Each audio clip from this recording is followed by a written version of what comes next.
Allah ben çekiyorum. Havai fişek mi ne? Havai. Ben görmedim. Vay ağzına. Bir de ben görmedim. Vay.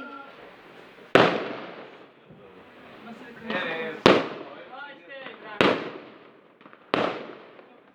Çok güzel. Şuradan bizim buradan geliyor. İboç'a görürsün sen eminsin. Tabii ki de. Batıyor havai fişek değil. Erkek değil. Cüzdana boş yer sıçıyor. Ha tamam cüzdan. Yok Ya. yok. Ana kız bu. Yok orada yok. İbrahim'i almayacağım. Ah, hoş bulduk. İşte